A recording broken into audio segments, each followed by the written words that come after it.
apenas o versículo de número 4. É um texto extremamente conhecido da parte de Deus. Diz assim para a nossa vida: e era-lhe necessário passar por Samaria. Amém? Pode se assentar, glorificando a Deus. Amém?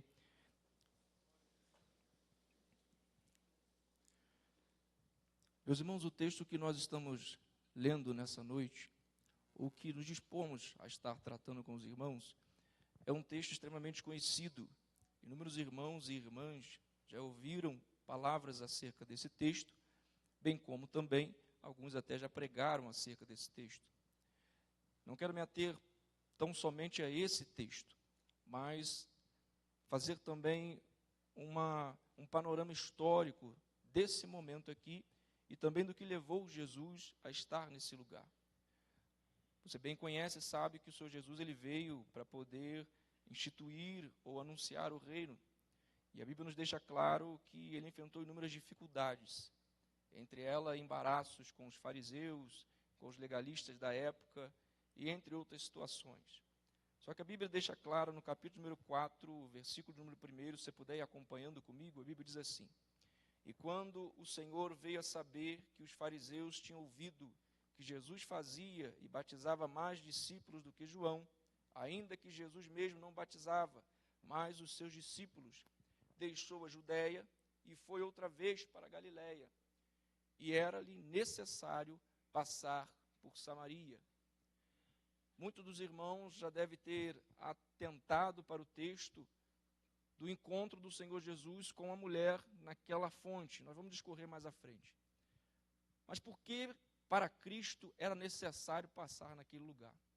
Eu quero que você abra sua Bíblia comigo no primeiro livro dos Reis, capítulo de número 17, por gentileza. Você que pode, abra comigo a sua Bíblia, primeiro livro dos Reis, capítulo de número 17. Contextualizando um pouco, segundo livro dos Reis, na verdade, a respeito desse texto, a Síria, ela invadiu Samaria. Mas quando ela vai invadir Samaria, a Bíblia nos deixa claro que o povo de Israel pede um rei. E o rei Saul reina 40 anos. O rei Davi reina 40 anos. Salomão reina 40 anos. E no decorrer de toda a história, no finalzinho do reinado de Salomão, a Bíblia diz que Roboão, junto com Jeroboão, vai ter uma confusão ali, eles dividem o reino do norte e reino do sul. O reino do norte, com a capital Samaria, os irmãos bem sabem que não existiu nenhum tipo de rei lá que glorificava o nome do Senhor. Pelo contrário, apenas reis iníquos e pecadores. Eu estou indo bem devagar para você poder entender aquilo que eu quero tratar com você nessa noite. A Bíblia nos deixa claro que o Senhor Deus, ele enviou inúmeros profetas, inúmeros homens, inúmeras mulheres, inúmeros homens para poder falar a respeito do arrependimento, ou proclamar o arrependimento para aquele povo que estava andando na iniquidade e na pecaminosidade. Segunda Reis, capítulo de número 17, versículo número 9, a Bíblia diz assim: e os filhos de Israel fizeram secretamente coisas que não eram retas contra o Senhor, seu Deus. A Bíblia deixa claro que Deus vai enviar profetas para tratar com aquele povo coisas que estavam no oculto, coisas que eles estavam trazendo e querendo que Deus autorizasse ou que Deus aprovasse completamente coisas que estavam erradas. A Bíblia deixa claro que eles estavam em oculto fazendo coisas que não deviam. Mas o mesmo texto, no versículo número 14, a Bíblia diz assim: porém não deram ouvidos, antes endureceram a sua cerviz, como a cerviz de seus pais, que não creram no Senhor Deus. Ou seja, Deus enviou profetas, Deus enviou homens para poder alertar o povo acerca da prática do pecado, do arrependimento, mas o povo não quis ouvir. O povo estava com o coração endurecido, o povo estava voltado para a idolatria e não queria mais saber de estar adorando a Deus. A Bíblia deixa claro que Deus vai permitir que a Síria invada Samaria. E a invasão da Síria é diferente da Babilônia. A Bíblia e o contexto histórico deixa claro que ele vai pegar um pouco do povo e levar para a Babilônia, o contexto babilônico, mas a Síria pegou um pouquinho só e levou, mas ela fazia a assimilação do povo, que era isso. ela infiltrava dentro do povo de Deus, ou do povo de Samaria, culturas que não glorificavam o nome do Senhor. A Bíblia deixa claro ainda no capítulo de número 18, capítulo 17, perdão, do versículo 24, a Bíblia diz assim: e o rei da Assíria trouxe gente de Babel, de Cuta, de Ava, de Ramate, de Serfavaim, e fez habitar nas cidades de Samaria, em lugar dos filhos de Israel, e tomaram a Samaria em herança, e habitaram nas suas cidades. Ou seja, o povo de Israel, ele foi sendo assimilado pela Assíria. O cativeiro, o cerco da Assíria reinou em torno de 3 anos. Não foi uma invasão rápida. Foram 3 anos, mandando um pouquinho de povo para lá, mandando gente para assimilar, mandando um pouquinho para conquistar. E depois de 3 anos invade completamente e começa a assimilar de forma definitiva o povo. Para nós, no contexto atual da igreja, o que é que isso significa? Nós estamos cercados por tanta gente querendo perseguir a igreja, tanta gente querendo afrontar a igreja, tanta gente querendo lançar costumes estranhos dentro da igreja. E nós estamos dia após dia sendo atacados, vilipendiados, uma estrutura mega que está aí fora, o mundo jaz no maligno, e esse costume que está aí fora está tentando entrar dentro da nossa igreja, dentro do corpo igreja, de uma maneira geral do Brasil e por aí afora. Só que a Bíblia deixa claro para nós que Deus tem enviado profetas e mais profetas para dizer que ainda é tempo de arrependimento, aleluia.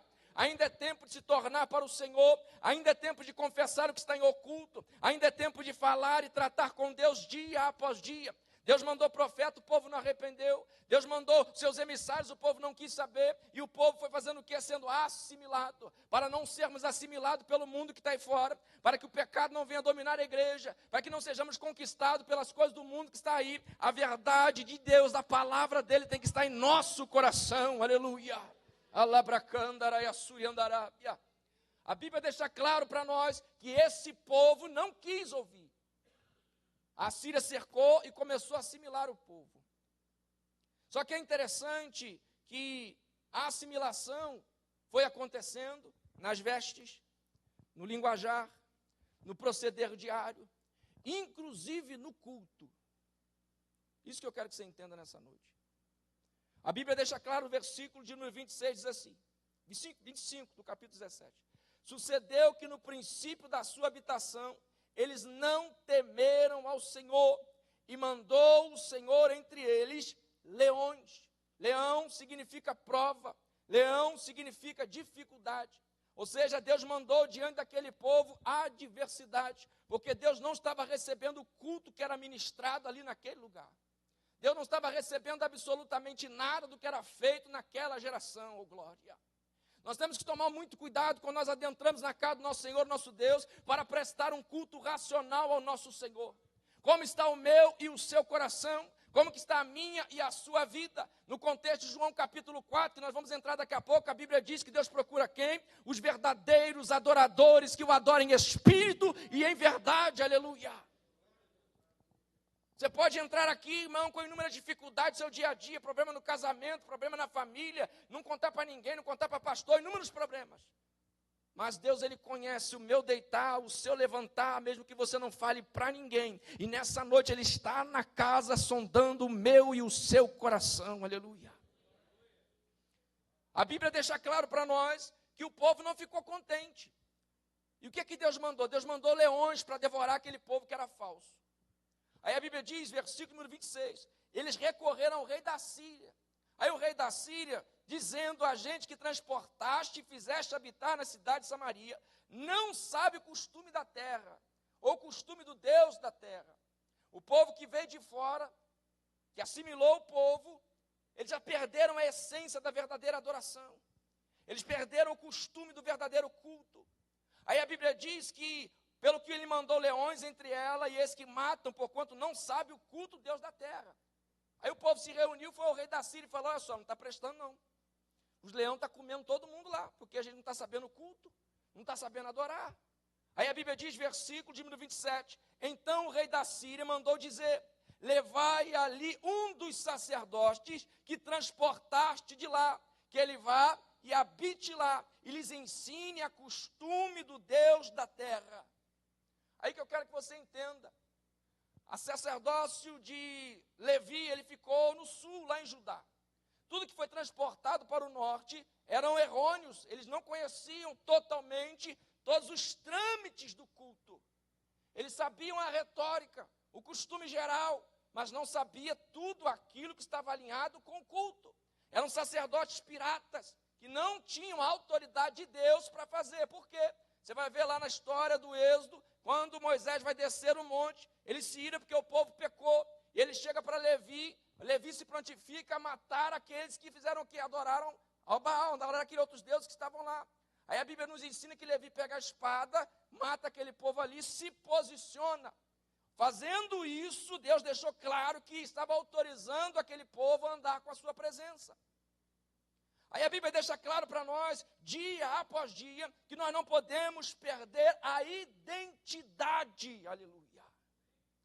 Irmãos, nós estamos no mundo, mas não podemos, irmãos, ser assimilados por ele, perder a nossa essência, que é a verdadeira adoração, irmão.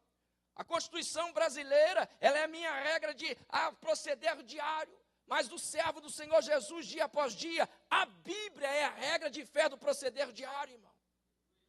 E quantos têm renegado ela? Quantos têm abdicado dela? Quantos não meditam nela? Quantos não se aprofundam nela? Aí a Bíblia deixa claro que o povo estava com um culto que não estava adorando a Deus. O povo estava com um proceder que não adorava a Deus. Eles trouxeram alguns sacerdotes para poder imitar o culto para calar leões. Oh, glória! Tem muita gente, irmão, que às vezes vem na igreja por causa da dificuldade financeira que está passando, irmão. Tem muita gente que vem na igreja por causa da crise no casamento. Tem muita gente que vem na igreja porque alguma coisa se levantou. Mas você não pode adorar a Deus pela dificuldade que se levantou. Você tem que adorar a Deus na bonança, em todo o tempo e afora de tempo. Aleluia. Temos que ter um coração grato. Aí a Bíblia nos ensina, versículo 28, que diz: veio, pois, um dos sacerdotes que se transportaram de Samaria, habitou em Betel, e lhes ensinou como deviam temer ao Senhor. E a terra descansou, mas numa adoração que não estava nos conformes autorizados por Deus. Eram sacerdotes que não convinham. Eram sacerdotes que não tinham verdadeira adoração. Eram sacerdotes que levantaram um templo lá que não tinha nada a ver com a verdadeira adoração a Deus. Aí a Bíblia nos ensina, agora volta comigo lá em João capítulo número 4. Evangelho do Senhor Jesus, segundo escreveu João, capítulo de número 4.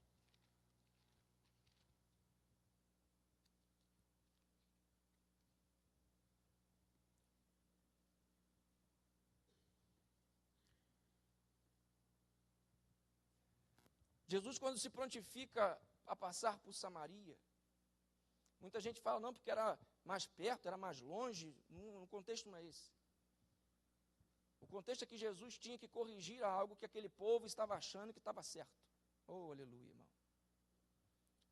Deus ministra ao meu coração que Ele quer corrigir rotas de vida nessa noite, irmão. Aleluia, Deus. A Bíblia nos ensina que o Senhor Jesus se levanta para ir até Galiléia, e ele passa por Samaria, é necessário passar por lá. E quando ele chega lá, versículo número 5, foi para uma cidade de Samaria chamada Sicar, juntos à herdade de Jacó, que tinha dado a seu filho José. E estava ali a fonte de Jacó.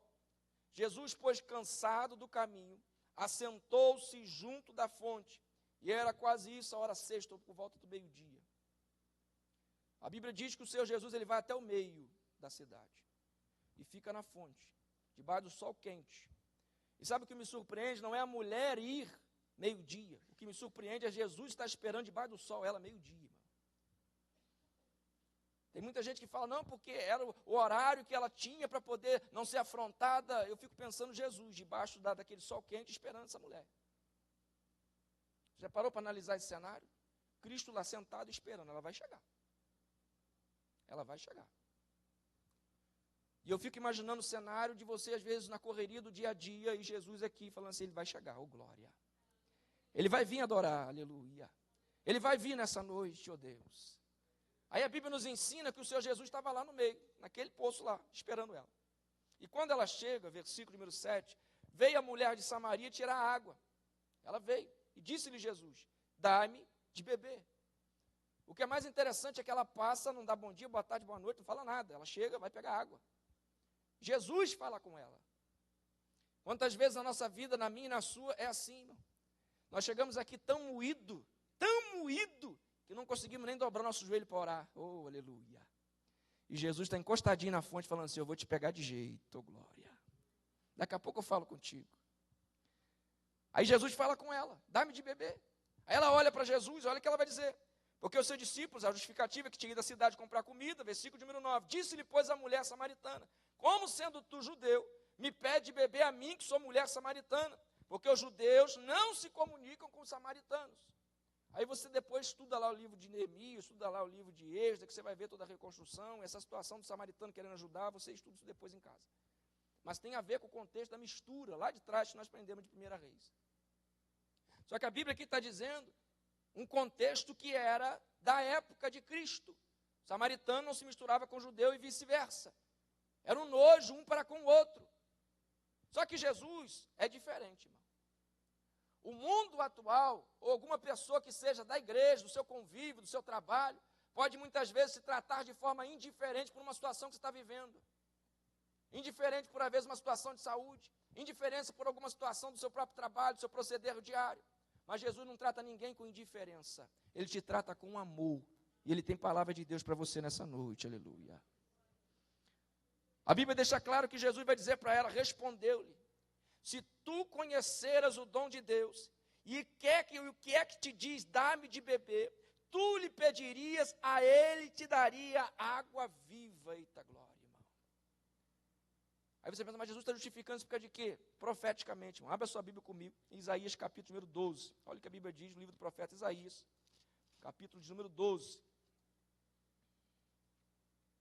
Profeta Isaías, capítulo número 12.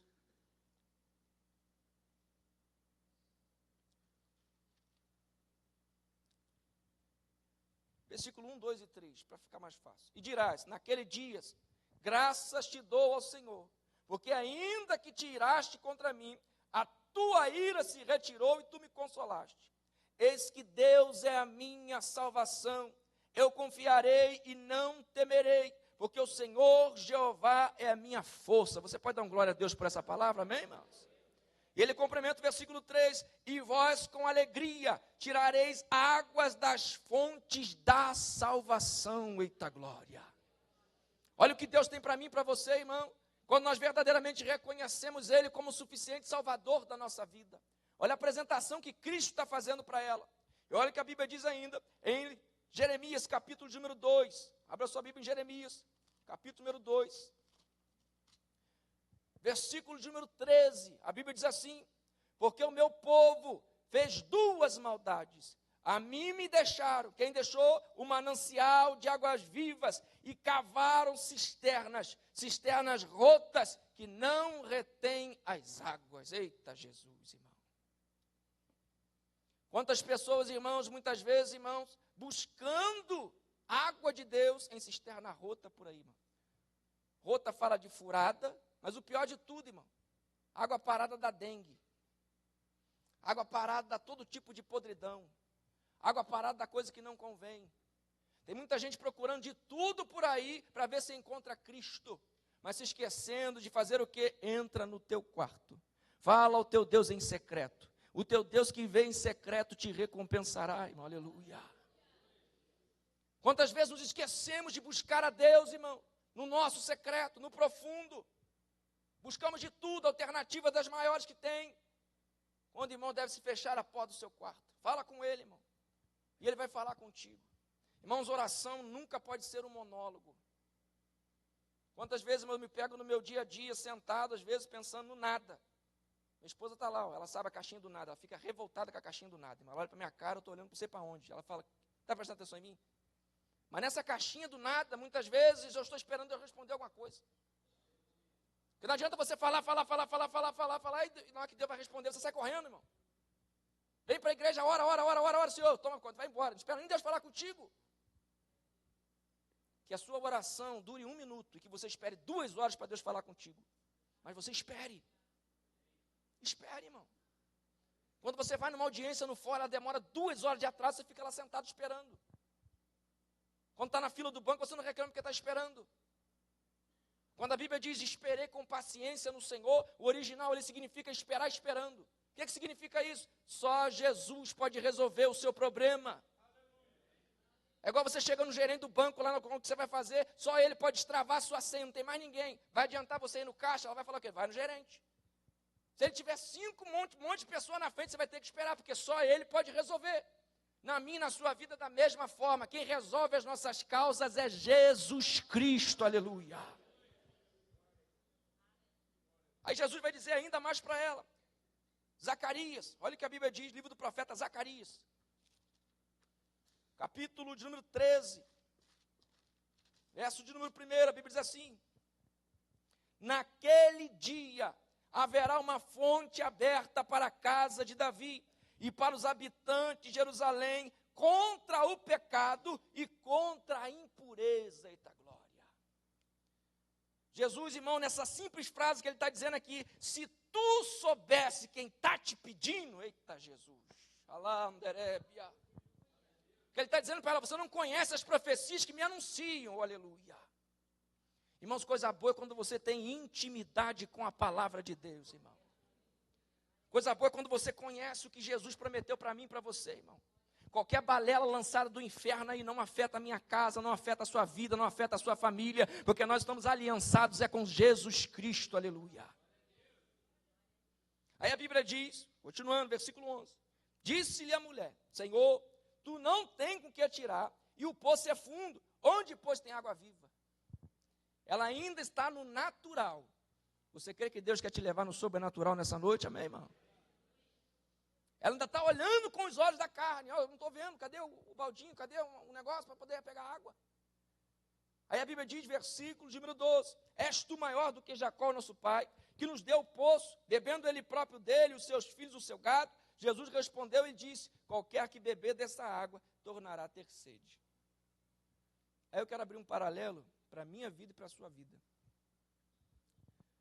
Vida financeira, você pode correr atrás dela, uma maravilha, isso não é pecado. Corra, trabalha, faz o que você tem que fazer. Mas não fique só esperando dela. Cuidar da sua saúde, correr para um lado, correr para o outro aí, e malhar, academia, vai, faça tudo isso. Mas não fique só esperando disso. Quem cuida da minha vida, da minha casa, da minha família, das minhas finanças, dos seus negócios, da sua saúde, é Jesus Cristo, irmão. Ele que toma conta de tudo. Tem muita gente vivendo no natural, mas esquecendo de existe o sobrenatural de Deus para mim e para você, irmão. Nós somos crentes espirituais, irmão. Tudo que acontece nesse mundo aí, existe uma explicação espiritual para isso, irmão. A Bíblia diz que a nossa luta não é contra a carne e contra o sangue, mas sim contra principados, potestades, as hostes espirituais da maldade nos lugares celestiais, irmão. E tem muita gente que esquece isso. Aí a Bíblia continua dizendo, versículo de número 14, mas aquele que beber da água que eu lhe der, nunca mais terá sede, porque a água que eu lhe der, se fará nele uma fonte de água a jorrar para a vida eterna. Oh, glória, irmão. Ainda no capítulo de João, no capítulo 4, versículo de número 38, a Bíblia diz, eu vos enviei ceifar onde vós não trabalhaste, outros trabalharam e vós entraste no seu trabalho. O que o Senhor Jesus está dizendo com isso? Nesse texto aqui. Uma complementação para mim e para a sua vida. Porque quando nós estamos satisfeitos ou saciados em Cristo, a própria Bíblia diz, no capítulo de João, capítulo 7, versículo 38 também, que quem crê em mim, como diz a Escritura, rio de água viva correrão do seu ventre, irmão. Aqui está falando de saciedade em Deus, irmão. Sabe o que é uma saciedade em Deus? É você ter acordado hoje pela manhã, tomou o seu cafezinho preto com 3 biscoitinhos creme crack, que é o que você tinha, mas você é grato a Deus por aquilo que você está ali na sua mesa, irmão. E você crê dia após dia que Deus vai suprir para o dia seguinte e que Ele vai colocar na sua mesa de novo, irmão. A saciedade em Cristo, em Deus. Mas sabe o que é a nossa vida cotidiana? Nós olharmos para o próximo, poxa, ele está comendo picanha, eu não estou comendo picanha. Ele está comendo abóbora e eu recebi a picanha, né? Um negócio assim. Então, estamos nesse jeito aí. Para de olhar para a circunstância que está à volta, irmão. Começa a olhar para o céu, irmão, que Ele é o provedor da minha e da sua vida, irmão. Deus está dizendo para ela, Jesus está dizendo para ela, através da sua palavra, se você, meu filho, provar da água que eu estou te dando aqui, vai ter uma saciedade na sua vida. Aí a Bíblia diz, versículo número 15, disse-lhe a mulher, Senhor, dá-me dessa água, para que não mais tenha sede, não venha aqui tirar. Ela está dizendo ainda no mundo físico, irmão, oh, glória. Ela está querendo que Deus haja no físico. Só que o emocional e o espiritual dela precisa ser tratado, irmão. Deus é especialista nisso, irmão. Vou te contar um caso bem simples. A Bíblia diz que alguns rapazes pegam um amigo e vão levar para Jesus. Ele é paralítico, arrebenta o telhado lá, se eles cavaram, se eles quebraram, isso é história. A Bíblia diz que eles colocaram o camarada em frente de Jesus. Eu imagino Jesus pregando e o povo quebrando teto em cima, aquela bagunça toda, Jesus pregando, e desceu o homem lá. Aí eu imagino os camaradas olhando, agora Jesus vai curar ele, vai levantar ele, vai fazer tudo. Aí Jesus olha para o camarada e fala o quê? Perdoados são seus pecados. Eu imagino a frustração dos caras em cima. Eu estou aqui para Jesus perdoar pecado, estou aqui para Jesus curar o cara. Só que Jesus tinha que tratar primeiro a alma daquele homem, irmão. Muitas vezes Jesus te trouxe aqui nessa noite para tratar a sua alma. E quando Ele tratar a sua alma, você vai ver o agir de Deus sobrenatural no físico que te envolve. Aleluia. Oh, glória. Nós temos que ter uma total dependência de Deus, irmão, em tudo que nós fazemos. É fácil? Nunca será. Evangelho de facilidade, meu querido, não é o evangelho bíblico, não é o evangelho de Cristo. Não é o evangelho de Cristo. Olha o que a Bíblia dizia para nós, no livro de João ainda, capítulo 17. Olha o que a Bíblia diz lá, João 17, verso 2 e verso 3. Evangelho de João, capítulo número 17. Verso 1, 2 e 3. Jesus falou essas coisas e, levantando os olhos ao céu, disse: Pai, é chegada a hora. Glorifica teu filho, para que também o teu filho te glorifique a ti. Assim como lhe deste poder sobre toda a carne, para que dê a vida eterna a todos quanto lhe deste. E a vida eterna é esta, que conheçam a ti só por único Deus e a Jesus Cristo a quem enviaste. A caminhada cristã é um conhecer diário e progressivo de Deus, irmão. Progressivo de Deus. Certa vez perguntaram para Billy Graham, você acha que você conhece a Deus? Ele falou assim, acho que nem 0,5% de Deus. Eu vou conhecer sim, quando estiver lá na glória. Deus deixou um manual de fé para mim e para você, irmãos, para nós seguirmos pautados dia após dia nela. Não olharmos para os prazeres do mundo, para as aflições do mundo, para as lutas do mundo, mas olharmos para Cristo. Olharmos para Jesus, autor e consumador da nossa fé, irmão. Quantas vezes durante a semana, irmão, você parou para fazer o seu devocional? Quantas vezes durante a semana você parou para tirar um período de oração? Quantas vezes durante a semana você parou para tirar um momento de intimidade com Deus, um momento de relacionamento com Deus? Irmãos, isso é um proceder diário. Irmãos, no seu casamento você tem diálogo, você tem conversa, você tem amor, você tem afeto, você tem carinho, você tem diálogo. Por quê? Porque você quer nutrir aquilo ali 10, 15, 70, 80, 90 anos, se Deus assim permitir. Por que com Deus será diferente, irmão? É dia após dia um relacionamento. É um pouquinho de busca hoje, é um pouquinho de busca amanhã. E assim vai, irmão. A Bíblia nos ensina, ainda em Romanos, abra sua Bíblia em Romanos, capítulo número 6. Olha o que a Bíblia diz lá, Romanos 6, versículo de número 23. A Bíblia diz assim, 22 e 23. Mas agora, libertados do pecado e feitos servos de Deus, tende o vosso fruto para a santificação e por fim a vida eterna. Porque o salário do pecado é a morte, mas o dom gratuito de Deus é a vida eterna por Cristo Jesus, nosso Senhor, irmãos. Coisa boa é quando você começa a impactar vidas, irmão. Coisa boa é quando a pessoa olha para você no seu trabalho como um exemplo de oração. Ora por mim lá.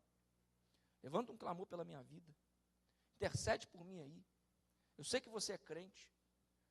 Eu sei que você busca a Deus. Eu sei que você é diferente. Você chegou no seu trabalho e alguém falou assim, eu sinto alguma coisa diferente em você. Você falou, brilhe a graça do Espírito Santo de Deus na minha vida. Irmãos, que nós possamos impactar pessoas, irmãos, através daquilo que Cristo tem para mim e para você. Que é a sua presença. Nós temos um tesouro em vaso de barro, irmão. E dia após dia nós temos que glorificar a Deus, irmão, na nossa fraqueza, nas nossas lutas, na nossa dificuldade, irmão. É fácil? Não é fácil. Querer fazer o bem não é fácil. O apóstolo Paulo, irmão, ele disse o quê? Quem me livrará do corpo dessa morte? Miserável homem que sou. O bem que eu quero fazer eu não faço, mas o mal que eu não quero, esse eu faço. O que ele está fazendo, acho que eu já falei isso aqui, é menção a um tipo de morte romana que era usado na época. Por exemplo, vamos supor que eu mate a minha esposa. Uma das penas romanas é o cadáver da minha esposa ser amarrado nas minhas costas e eu sou obrigado a andar por ela pelo deserto.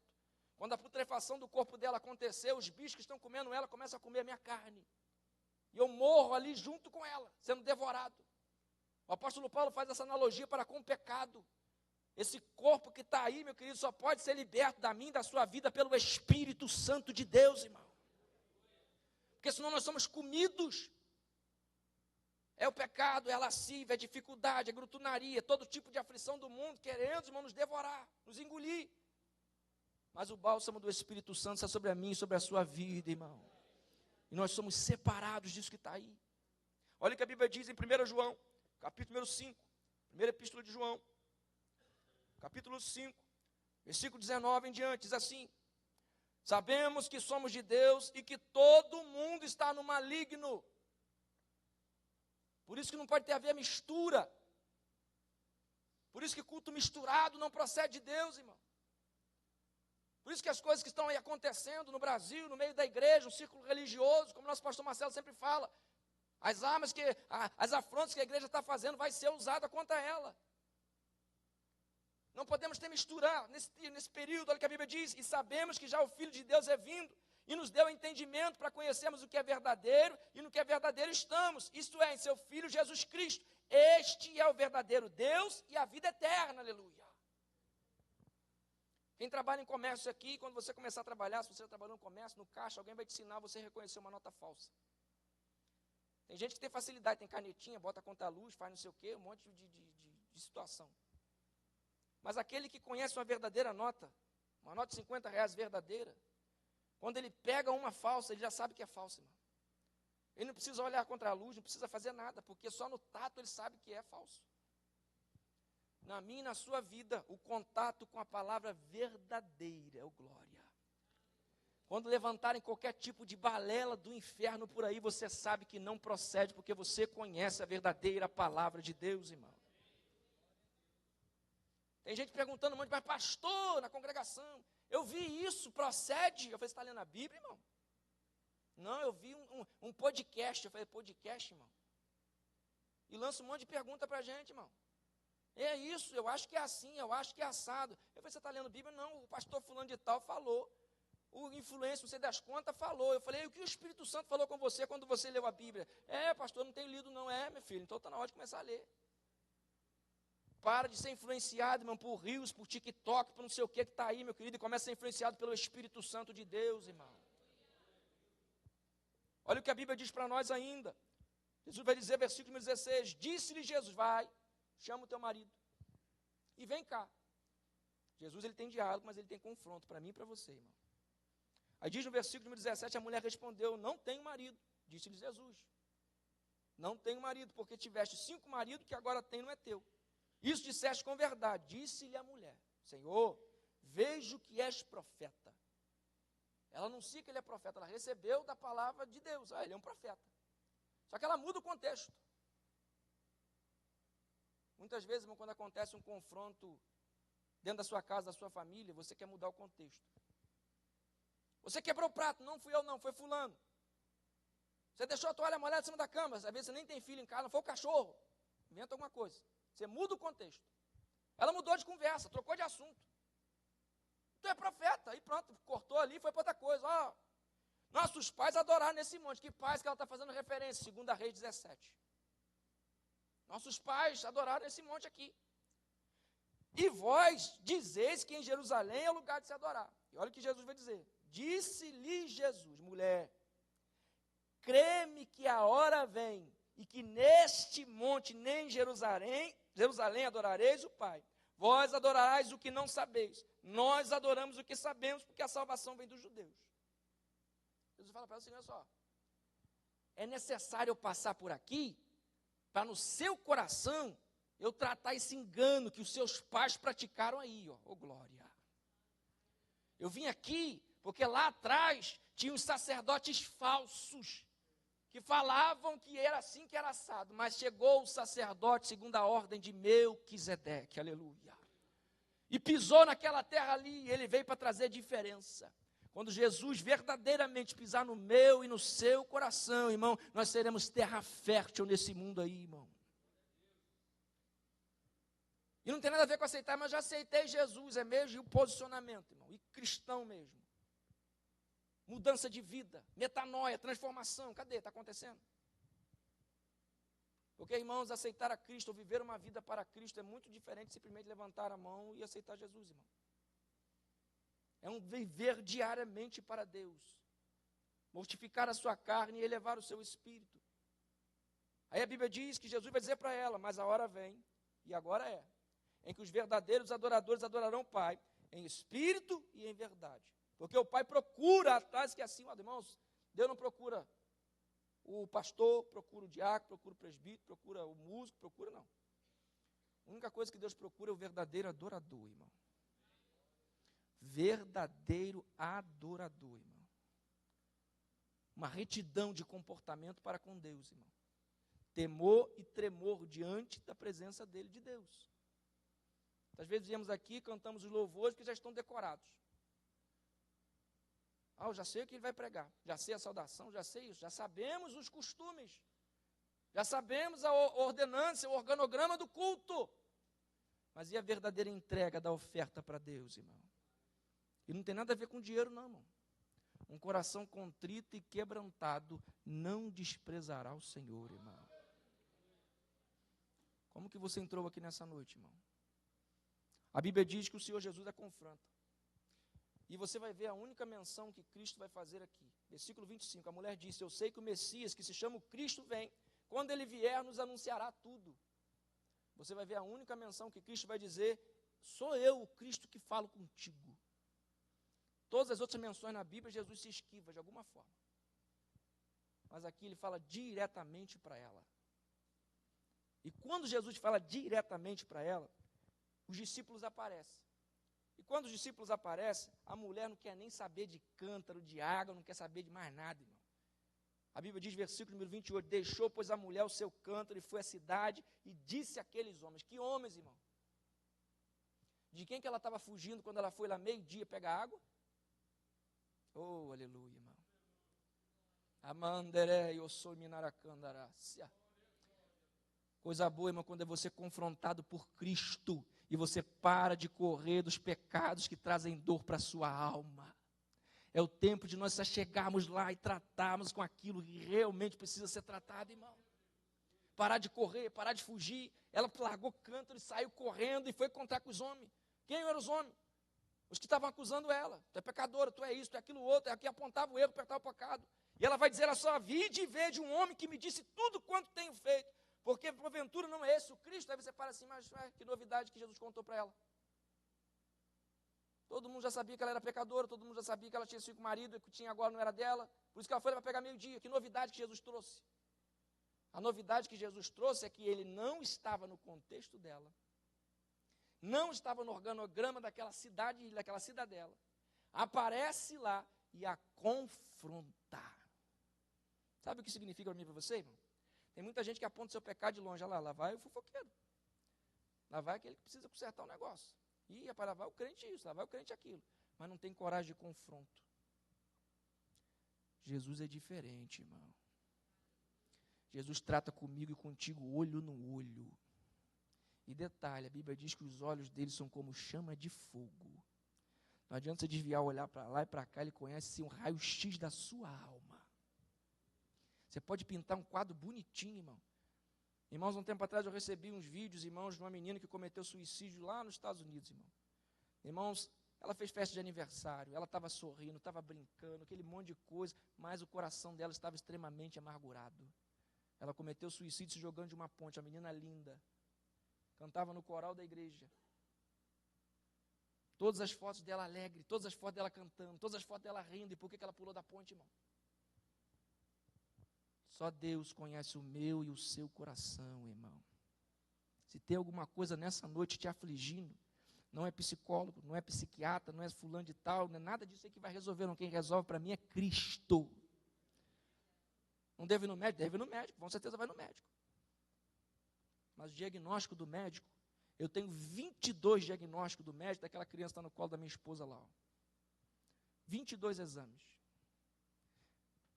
Nascer sem cérebro, nascer sem pezinho, nascer sem pulmão, nascer sem não sei o quê, e está ali, para a honra e para a glória do nome do Senhor, irmão.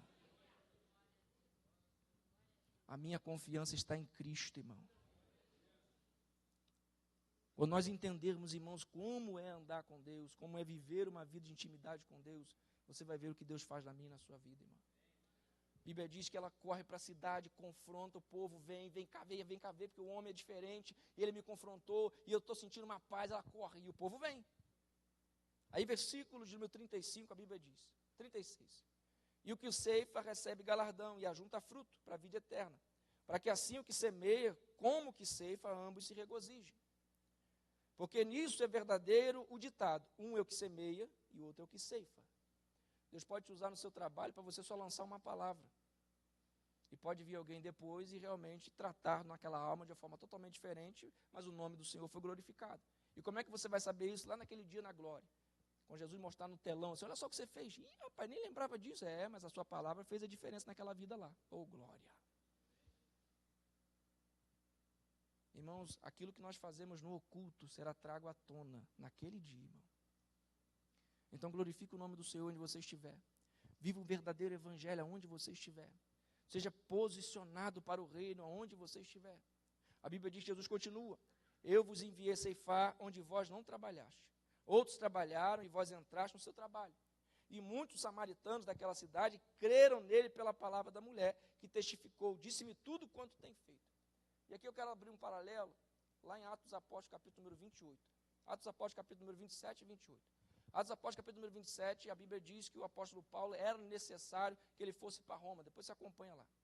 Ele entra no navio, que 200 e poucas pessoas naquele navio, Deus fala com ele que ninguém vai se perder, e a Bíblia diz que o navio bate num banco de areia lá, enfrenta muita dificuldade, a Bíblia diz que a viagem era vagarosa, que a viagem era dificultosa, bate no banco de areia e fica agarrado lá. Só que é interessante que o navio vai a pique, se arrebenta todo. E quando chega na ilha, todos chegam naquela ilha, a Bíblia diz que os habitantes trataram ele, capítulo 28 do Atos dos Apóstolos, com muito amor, com muito carinho, colocaram lá uma fogueira acesa para aquele povo. E a Bíblia diz que aquela fogueira estava fria e chovendo. Você manter fogueira acesa, irmão, no frio é beleza, irmão. Agora chovendo, o povo estava botando ali para que o povo que foi naufragado lá viesse estar ali junto. Você entende que o apóstolo Paulo não acendeu aquela fogueira? Amém ou não amém? Amém, né, irmão? Porque quem acendeu foi o povo da ilha. Só que a Bíblia diz que o apóstolo Paulo, ele se incomoda com aquilo. E ele vai pegar lenha para colocar na fogueira. E quando ele vai pegar lenha e colocar na fogueira, ele lança a lenha no fogo. A Bíblia diz que uma víbora, correndo do calor, pula na mão de Paulo. E quando ela pula na mão de Paulo, ela agarra ali, ela não solta. Víbora é diferente de cobra, irmão. Cobra pode ser venenosa ou não venenosa, a víbora toda ela é venenosa. Era para ele ter morrido, agarrou na mão dele. Só que a Bíblia diz que o apóstolo Paulo se chega mais perto do fogo, sacode a cobra, ela cai ali dentro e morre. Espiritualmente, esse texto tem a ver o que com aquele? Muita coisa, irmão.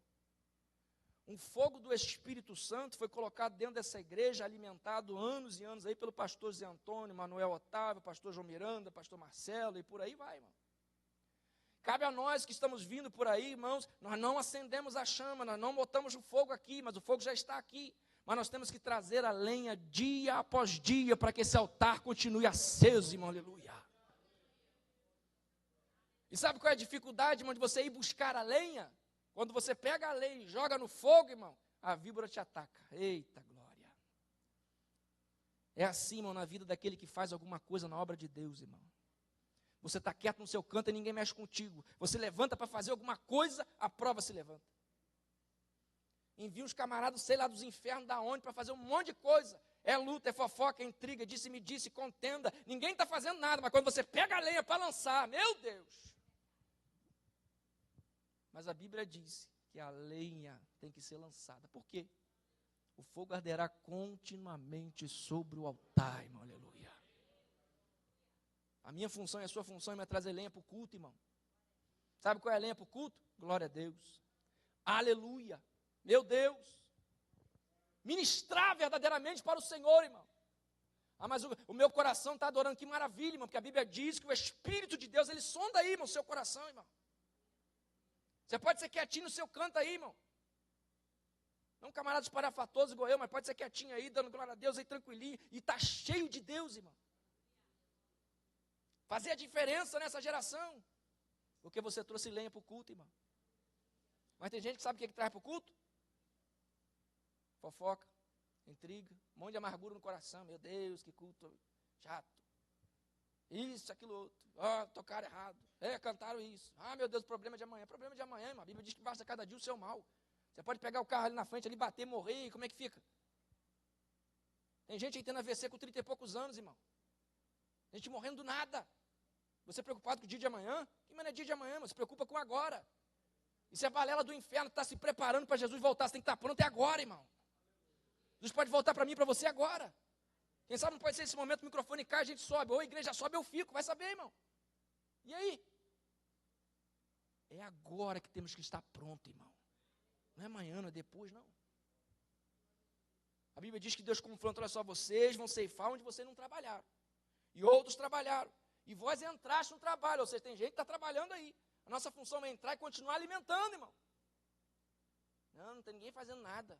Se levanta e faz, ué. O povo não está fazendo evangelismo mais. Um monte de panfleto lá, pega com o Hobbit lá na secretaria, tem um monte, irmão. Começa a evangelizar, irmão.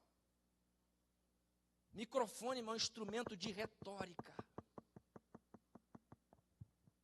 O verdadeiro cristão é conhecido lá fora, irmão.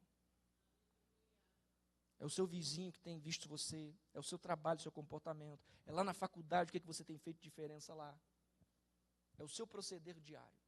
Essa mulher, quando teve um encontro com Cristo, ela quis impactar outras vidas. Você tem que vir também, porque o negócio lá é diferente. Ele confrontou a gente e tal. E a Bíblia diz, versículo 39, e muitos dos samaritanos daquela cidade creram nele pela palavra da mulher, que testificou. Disse-me tudo quanto tenho feito. Ele confrontou ela. Vem também para tu ver, ele vai falar também de você.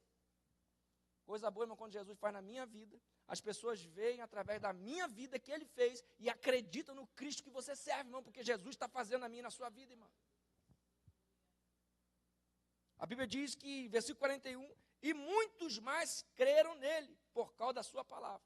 Indo, pois, ter com eles samaritanos, rogaram que ficasse com eles e ficou ali 2 dias. Jesus foi para passar, irmão. Você lembra que Jesus era necessário passar? Mas Jesus fica 2 dias. Muitas vezes, irmão, Jesus só precisa de uma abertura em alguma área da minha e da sua vida. Oh, aleluia, irmão. Para que ele possa fazer a mudança completa. A Bíblia diz que ele foi, ficou 2 dias. A Bíblia diz, versículo número 42. E diziam à mulher, ou seja, o testemunho agora é para a mulher. Já não é pelo que tu disseste que nós cremos, porque nós mesmos o temos ouvido e sabemos que este é verdadeiramente o Cristo, o Salvador do mundo, irmão. Abra sua boca, irmão, para evangelizar no seu trabalho, na sua casa, na sua família, seja onde for, irmão. Porque daqui a pouquinho, irmão, a pessoa que está lá vai dizer, não precisa falar mais nada, não. Eu sei que Jesus salva, cura, batiza com o Espírito Santo, porque eu fui batizado dentro da minha casa, eu fui renovado, eu fui cheio de Deus, eu vou para a igreja assim. Faça a diferença onde você estiver, irmão. E você verá o que Deus faz através da sua vida. Amém, irmãos? Você pode aplaudir ao Senhor Jesus como suficiente Salvador da sua vida, amém, irmãos?